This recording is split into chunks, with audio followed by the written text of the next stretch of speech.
Los cárteles de la droga y otras redes delictivas están destruyendo los ecosistemas de América Latina y amenazando la existencia de comunidades ancestrales.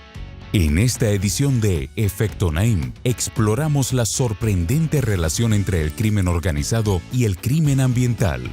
Además, el economista Michael Kende nos revela el precio que pagamos por servicios aparentemente gratuitos como Facebook o WhatsApp. Y le presentamos a un político japonés que por payaso terminó en nuestro catálogo de genios memorables. Esto y más, a continuación.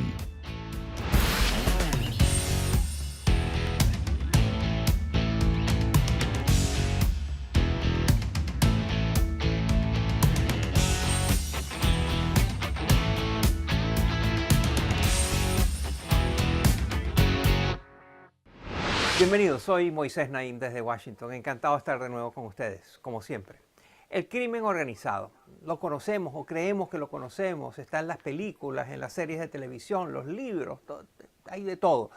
Y normalmente ocurre en un ambiente urbano y normalmente sus consecuencias son las devastadoras olas de violencia que genera los civiles inocentes que son víctimas del crimen organizado. Pero hay una de las consecuencias del crimen organizado que no ha sido suficientemente bien estudiada, comprendida y sobre la cual los gobiernos y las sociedades están actuando muy lentamente. Se trata de las consecuencias que tiene sobre la naturaleza, sobre el planeta, sobre nuestras pesquerías, sobre los mares, sobre las selvas. En fin, hay una gran cantidad de consecuencias sobre la naturaleza, sobre el medio ambiente que tiene el crimen organizado. Y eso es lo que vamos a mostrarles a continuación. Miren.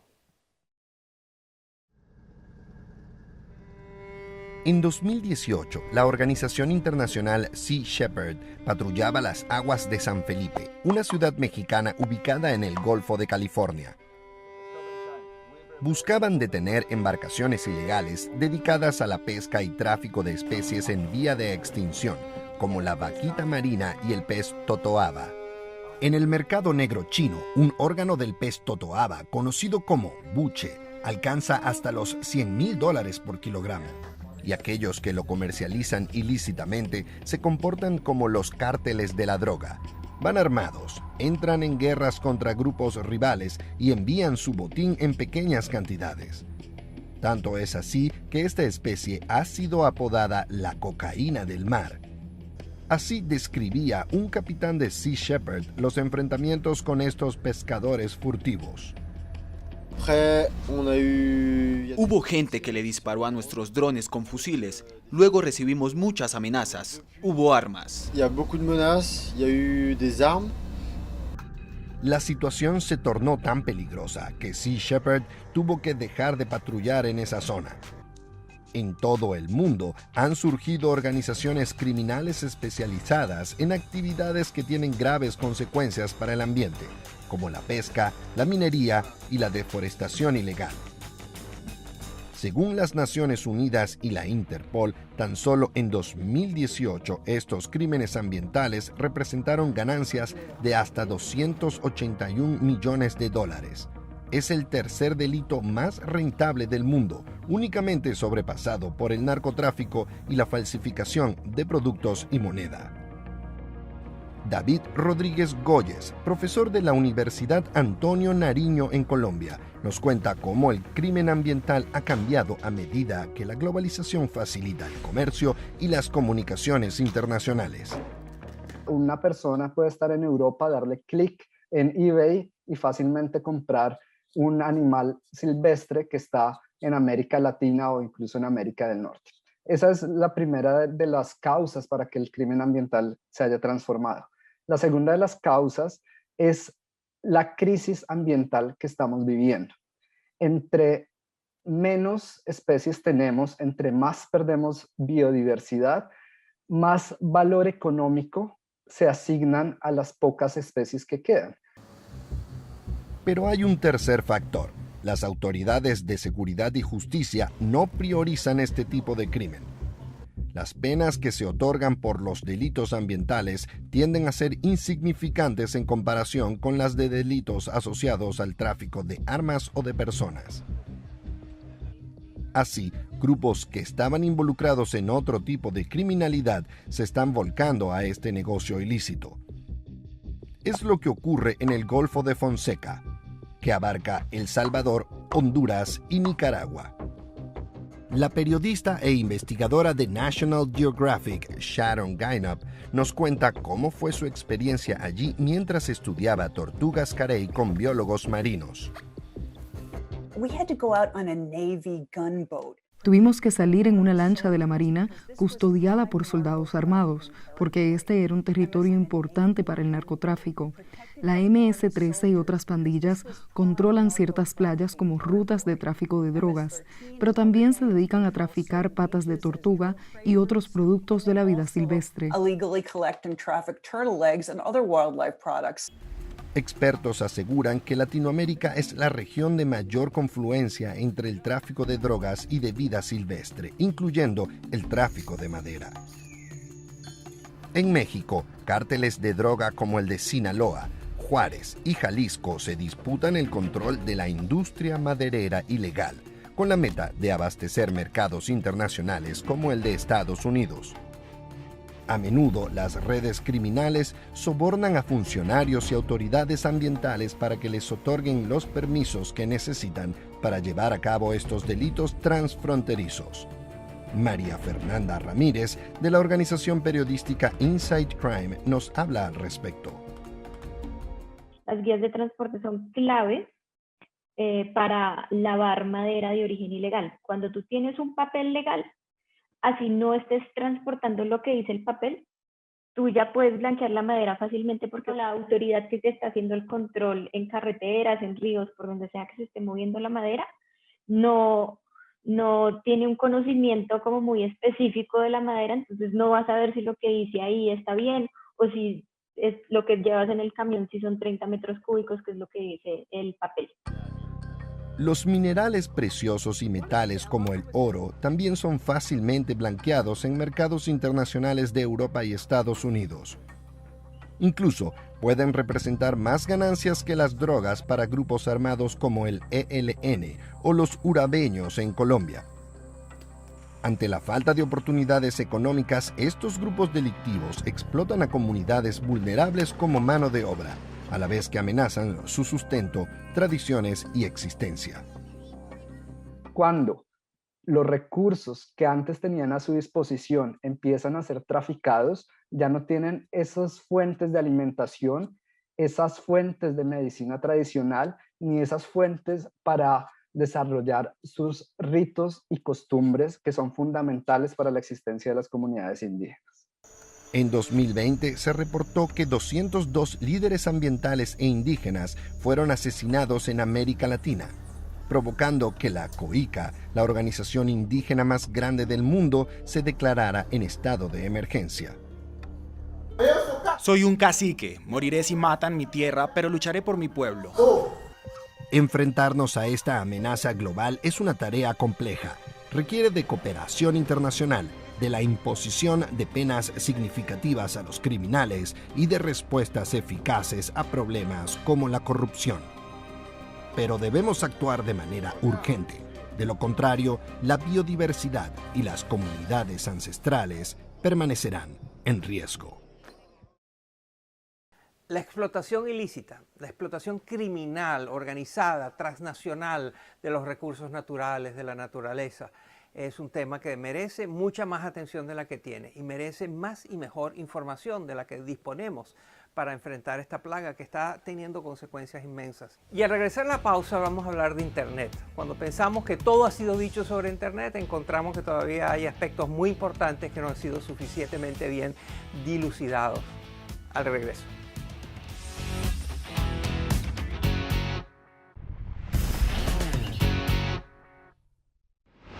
¿Cuánto le cuesta a usted utilizar Facebook, Google, YouTube, Twitter?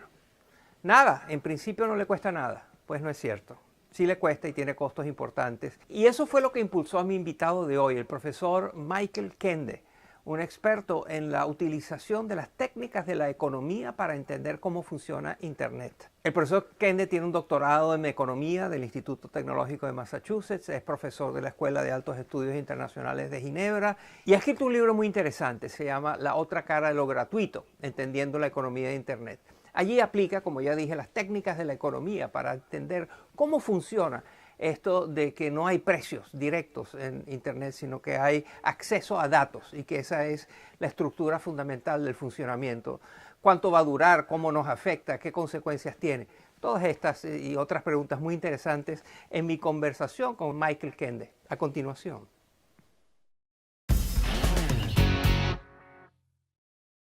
Bienvenido, profesor Kende. Usted acaba de publicar un libro donde aplica las teorías de la economía, las técnicas económicas, las ideas, para explicar cómo funciona Internet. ¿Cómo es eso que recibimos tantos servicios gratuitos? Usted dice que no son nada gratuitos. Cuéntenos. Creo que una de las razones por la cual quería hacer este libro es para explicar la economía de lo que llamo la otra cara de lo gratuito, las desventajas de que muchos servicios en Internet sean gratis. Lo gratuito es un precio especial para muchas personas y eso impacta cómo abordamos la privacidad y cómo las compañías abordan la ciberseguridad. Por ejemplo, puede que entendamos los riesgos de privacidad que existen, pero probablemente usemos servicios como Facebook, en los que la data que entregamos es parte intrínseca del servicio. Esto es lo que llamo la paradoja de la privacidad. Nos gustan los beneficios inmediatos y tendemos a ignorar los potenciales riesgos a largo plazo. Esto tiene que ver con la economía del comportamiento. Es decir, aunque sí sepamos qué pasa con nuestra información, puede que no tomemos decisiones racionales. Es simplemente parte de quienes somos. ¿Usted cree que estas compañías tecnológicas, las grandes plataformas como Facebook, por ejemplo, tienen conductas anticompetitivas, hacen cosas que inhiben la competencia? Bueno, de eso es difícil de argumentar. Lo que solía ocurrir con las industrias tradicionales, para las cuales se crearon las leyes antimonopolio, es que una vez las compañías obtenían poder de mercado, subían los precios. Pero la mayoría de estas compañías tecnológicas ofrecen servicios gratuitos. Entonces es difícil identificar cuáles son los parámetros para medir el poder de mercado de empresas como Facebook o Google. Uno de los medidores podría ser la información. En lugar de subir los precios, estas compañías podrían aumentar la cantidad de información que recopilan sobre nosotros y lo que hacen con ella. Consideremos el caso de Amazon, que conoce cada búsqueda que hacemos y cada decisión que tomamos como consumidores. Amazon nos entiende muy bien y ha comenzado a crear sus propios productos llamados Amazon Basics. Una de las acusaciones que se hace es que Amazon sabe muy bien a qué mercados ingresar y a qué precios vender sus productos en base a que tienen esos datos. En su libro usted también nos explica que en el mundo hay una gran asimetría de data, de información, que hay países ricos que tienen también mucha riqueza en datos, en información, en estadística, y países pobres que no la tienen tanto. Háblenos de eso, por favor.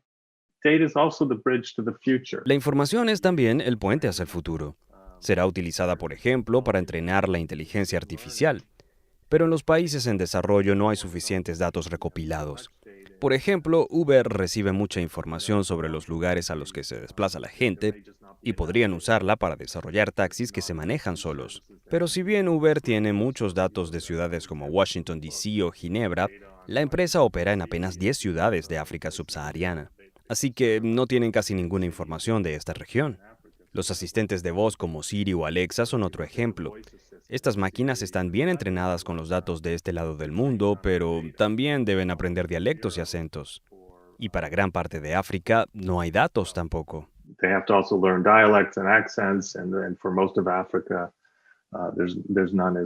Si usted pudiese intervenir a discreción en el mundo de Internet, ¿qué 3 cambios haría?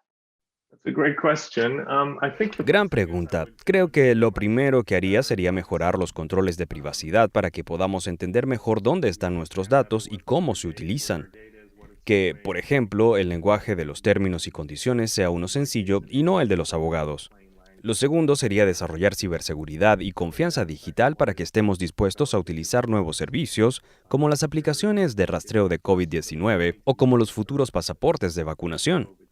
Estas aplicaciones pueden tener un gran impacto en nuestras vidas y sacarnos de los confinamientos más rápidamente. Pero hay tan poca confianza que la gente no quiere usarlas. Y en tercer lugar, creo que el ingenio debe ser aprovechado y necesitamos crear las condiciones para que tanta gente como sea posible pueda entrar al mercado. Y que así los nuevos servicios puedan ser creados por cualquiera y para cualquiera. El profesor Michael Kende, autor de un libro titulado La otra cara de lo gratuito, que es sobre Internet, eso de que damos nuestros datos a cambio de servicios que nos interesan. Es un tema importantísimo y que va a estar cambiando de manera muy acelerada en los próximos tiempos. Muchas gracias por estar con nosotros, profesor Kende. Gracias. Thank you very much. It was a great pleasure. Entender la economía de Internet, una Internet que cambia, se transforma y nos ofrece todo tipo de oportunidades y también todo tipo de amenazas. Y es por eso que es tan importante seguirla de cerca y ver cómo va evolucionando la tecnología, los usuarios y la economía de Internet. Y al regresar a la pausa vamos a nuestra popular sección, las genialidades memorables. Hoy les vamos a hablar de un político japonés que termina siendo un payaso. Ya verán.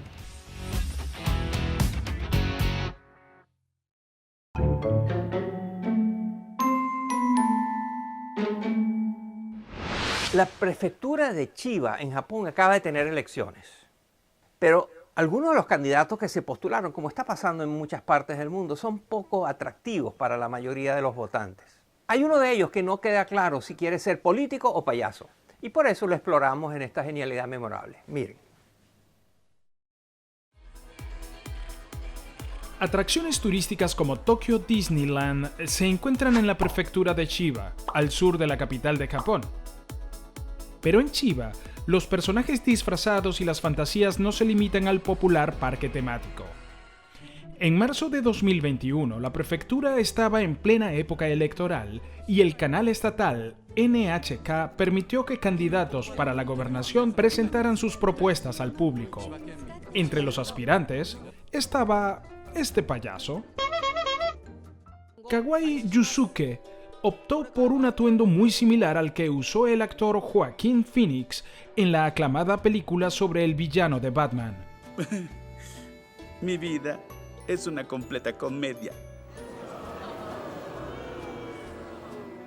Y sus ideas fueron tan descabelladas como su pinta del guasón.